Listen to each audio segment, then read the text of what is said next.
Hello, everybody. Welcome back. This is Chris McCabe of e-commerce Chris. Another episode of Ask an Amazon Agency or Service Provider. In this case, we're talking to Matt of Product Pinion. How are you doing?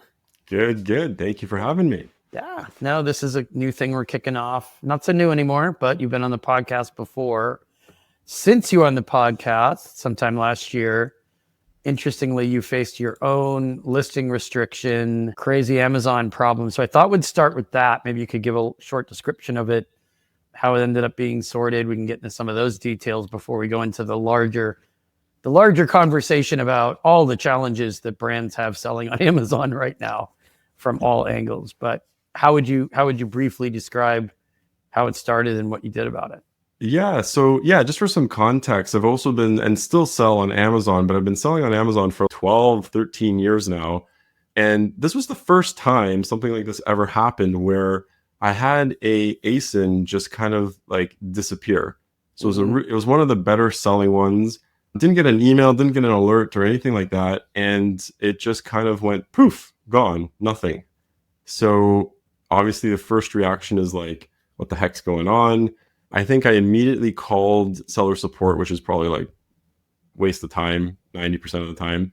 Got transferred to the brand catalog team. Right, catalog told me that it was actually at one point they were telling me that I had to recreate the listing, which everyone knows that's terrible because it had over 1,000 reviews. Of course. We don't want to do that. Right. But that was their solution, right? So I was like, nope, that's not good. Let's figure something else out. So yeah, I got in touch, of course, with you and Leah. And yeah, Leah explained to me that the listing got tombstoned, which is wild. What initial reason were you given? Just kind of a collective shrug or? They had no idea. No one at Amazon had any idea. They're just so different people would give different excuses, but you could tell that they were just excuses just to say like, oh, one person said there was a policy violation, but then you go into the policy, there was no violations, right? Yeah. And this particular listing like has 8 years old, never had any issues with it ever. It's a really basic kind of listing, but it sells well. So I mean, that was scary. That was like, hey, I just lost one of my better selling ASINs pretty much overnight with no explanation and no recourse. Turns out the solution actually wasn't too bad. So it was just a matter of getting the category listing report and basically just re-uploading it again. I had to do there was some specific tweaks that I had to do on the catalog listing report. So I think instead of mentioning it by UPC, we had to change it to ASIN or something like that. Right. And that got it back in with your guys' help, within like literally minutes, like 10, 15 minutes, it was alive and kicking again. I mean, that's great. It's just that it's scary to hear that something can just vanish. I don't know what's more scary, the fact that Amazon had no idea how it vanished, because sometimes that indicates that, something internal that's very troubling is afoot. Somebody's doing something they shouldn't be doing to your listing. But if it's a glitch or if it's something technical, my God, can't they do some research, get a trouble ticket going? I mean, maybe they could have, and they would have figured out more, and they just didn't do that step, right? Yeah, I think it's just frontline support trying to get rid of the tickets as quick as possible. So they're like, oh yeah, probably a policy violation next. And they don't care, right? Unbelievable. They don't care.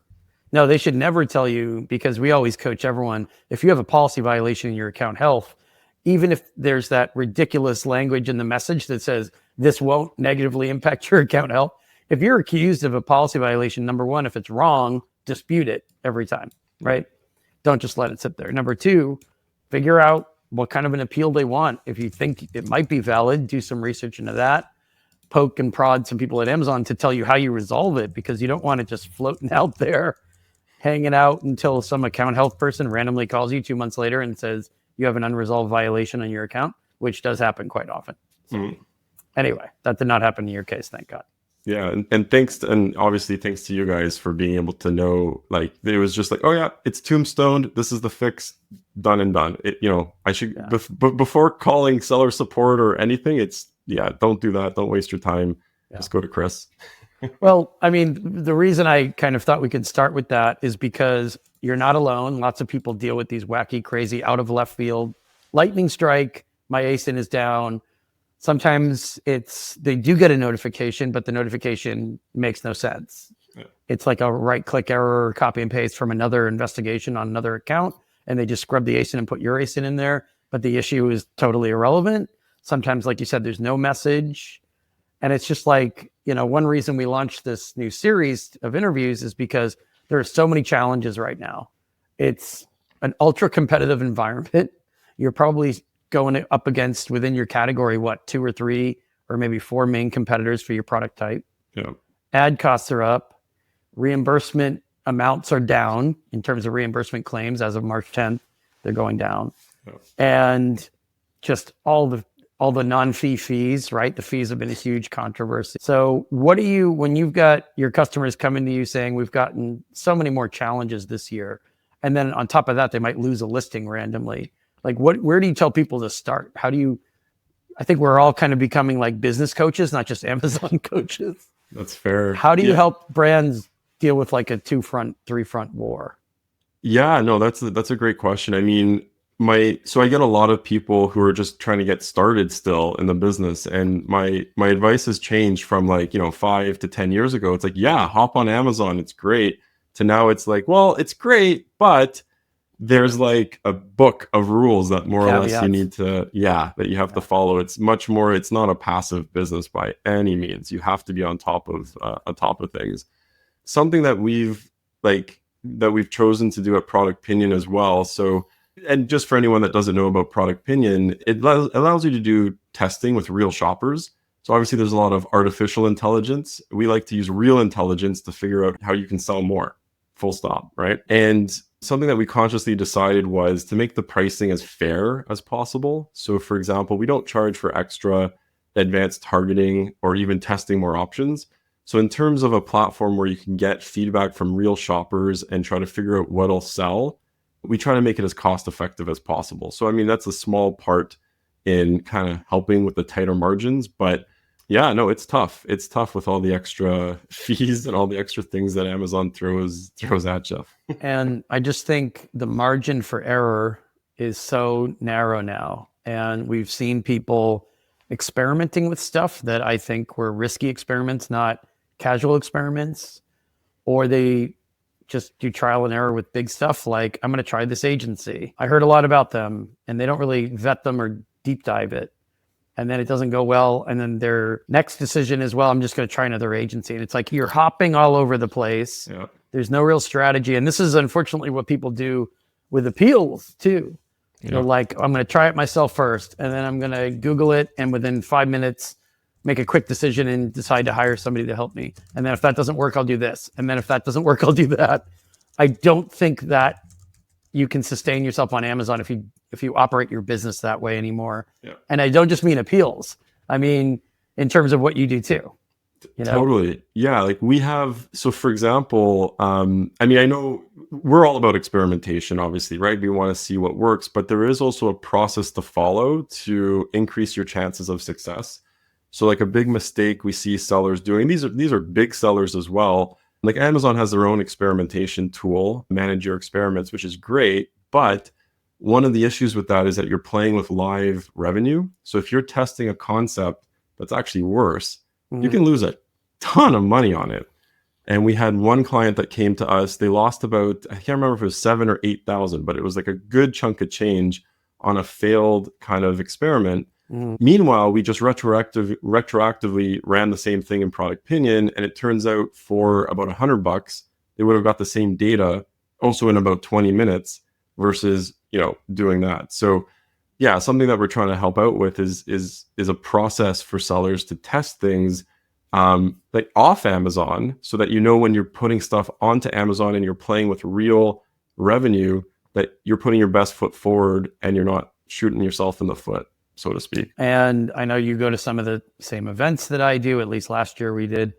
And we meet lots of people, whether they're sellers, brand owners, service providers, whatever. The sense I'm getting from everybody is that there's a lot of just inconsistency and unreliability in all markets, not just the Amazon marketplace right now. Then we've got the potential impact of tariffs coming in a few months. I mean, the tariffs are already here, but the impact and the pinch will be felt throughout the rest of this year, of course. In that degree of uncertainty, are you coaching people kind of like double and triple check stuff and vetting, due diligence wise, vetting services or approaches. I talked to somebody the other day that was doing some ad strategy that cost them a ton of money and they got like nothing. Yeah. And I know ads are, tricky, but it means that you're depleting your own resources to fix other problems. If you make mistakes in one area today, it hurts your ability to solve something else tomorrow. So do you find yourself explaining it that way, or? Yeah. So like you said it really well earlier, like the margin of error is that much less now, right? So in the testing world, the traditional thought has always been like, hey, let's test random concept 1 versus random concept 2 Right. and see what happens, right?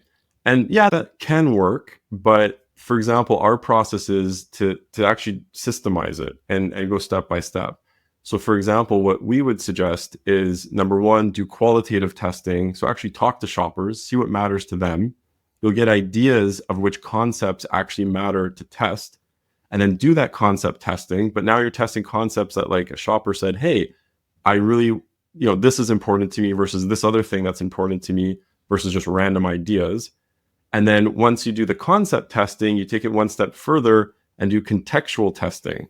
So what we can do is actually emulate Amazon and put in not just your main images, but also put in the title, the price, the star rating, the number of reviews, so that you're testing in an environment that's kind of like Amazon, but it's not, so you're not affecting revenue. Right. So now when you do the contextual testing and you find a winner, it is a pretty good, safe bet that, putting that on Amazon is actually going to move the needle and help you out versus losing your money. So I feel like having a systematic step-by-step approach is what everyone needs to reduce the margin of error, reduce the chances that you're doing something that's actually going to hurt you instead of help you. That's the good news with what you do, is that you're kind of doing incremental due diligence along the way to cover yourself. So it's a naturally conservative strategy, but with the benefits of a riskier strategy. Is that fair to say? Yeah. No, absolutely. Yeah. You're testing shopping behavior. What are the big ways that shopping behavior has changed just even in the last 2-3 months? Because I would imagine with the fire hose of constant political, economic, financial market news, retail is greatly impacted and shopping behavior is impacted. What are the 1 or 2 trends you've noticed the most in shopping behavior? Totally. Yeah, that's a great question. I mean, I think number 1 is that, just competition is that much more fierce and people are getting smarter, right? So brands are getting that, their click-through rate, to increase it, you got to do some fun stuff on with your main images. Mm-hmm. There's also there's a lot of pressure on Amazon for like main image guidelines, right? So with Temu coming up and the other guys, the main images on those platforms can be pretty much anything and everything. So I feel like Amazon's kind of at least not cracking down as hard on main image guidelines like they were in the past.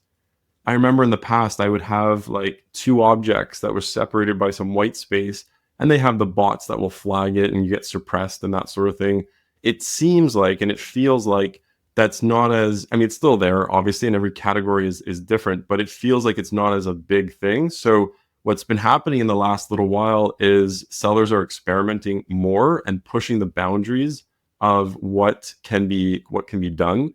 Something that was really interesting over the holidays, you see all these big brands like Procter & Gamble, Nivea, they're putting like these bow ties on their main images to infer that it could be a gift. And what we found is that it increases your click-through rate like crazy, right? There was one agency that was doing that to their listings, and she had said some of her clients had got over 30% more clicks because of what we were calling festifying your listing. So I think the game has changed where you can't just like set it and forget it. You have to be updating your creatives. And obviously most important is that main image, because that's what gets you ultimately the click. It's interesting. And it's an interesting time to also be in the creative space and have to think of like, what's the next idea? What's the next thing that I can test? And what can I bring to the table to get more attention on the listing, just because the attention is so scarce? Oh, yeah. I'd imagine you'll be taking time throughout this whole year to talk creative ideas with people, which again, that's good creative process, but there's a lot more at stake now than 12 months ago, I think. Yeah. And the sales that used to be an easy layup for a lot of the brands that we talk to, it's not quite a straightforward equation anymore. There's a lot of elements that go into it. So, and that's one of the things that we're focusing on too. So obviously we have the testing platform, which is kind of like, oh yeah, I know I have to do the testing, but we also wanted to make it more fun. So we came out with something called Variationizer to actually make it easier to make these variations really quick and really fast. And it obviously uses AI to help with that. So we're able to create like AI eye candy, which helps make these like more interesting main images that get the click. So I think cool. the speed of how fast you can make these variations and how fast you can be testing is also going to be like, as if Amazon sellers didn't have enough to worry about.